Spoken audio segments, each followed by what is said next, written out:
Welcome. My name is Don Sola. I'm a professor at London Business School. And today, in the third of our three-part series on strategy as simple rules, we'll talk about the 5 common pitfalls that are very likely to derail simple rules inside of your own organization. So in the first podcast, we talked about 3 logics of value creation: resource, position, and opportunity. In the second podcast, we talked about how the opportunity approach, seizing opportunities in an uncertain market, can be translated into action in organizations through simple rules. And in this podcast, we're really going to dig into what are some of the ways those simple rules go bad in real live organizations so that you can avoid it. So the first pitfall is that the simple rules are too broad. They cover everything in an organization. So a lot of organizations think of simple rules in terms of their corporate values, that we do things with integrity and that we're nice to our suppliers. Those are good things. It's hard to argue the opposite. We do things without integrity. We're really crummy to our customers. But they're not simple rules for a very clear reason. They don't apply to a single process. They apply to everything that an organization does. Okay? It's not to say they're unimportant. It's just not what we're talking about. When we talk about simple rules, they're always and everywhere linked to a single process that everyone can identify. New product development, acquisition, brainstorming, whatever, but you know the process. The second deadly pitfall of simple rules is that they're too detailed. Okay, now recall, the best simple rules are 5 to 7. Now, there was an investment bank that decided they wanted to propagate some simple rules to help their investment bankers do better.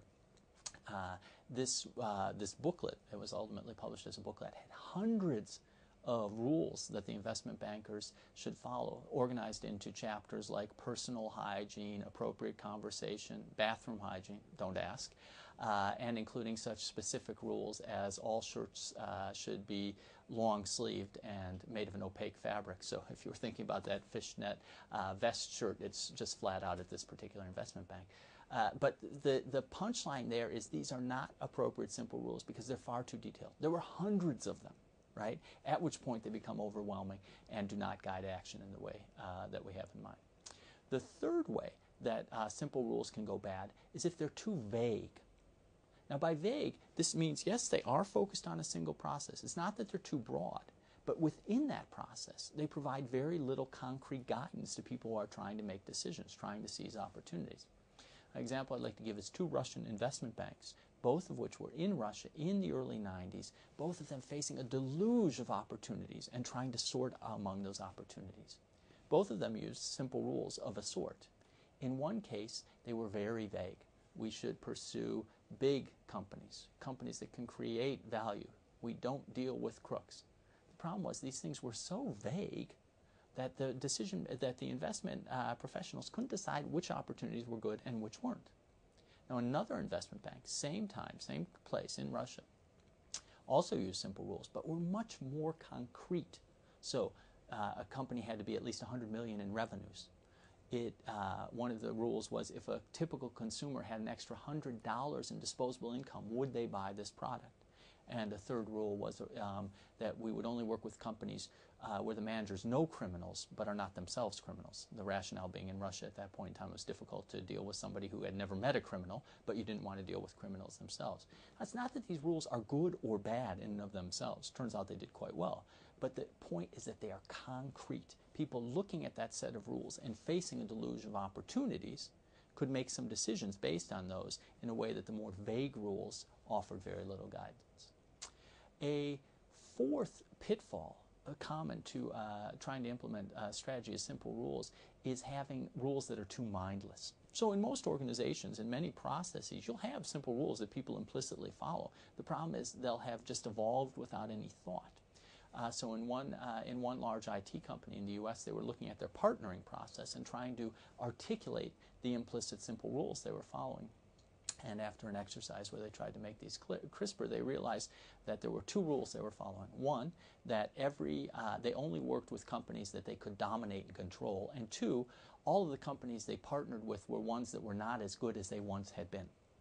Now, as it turns out, these are not great rules.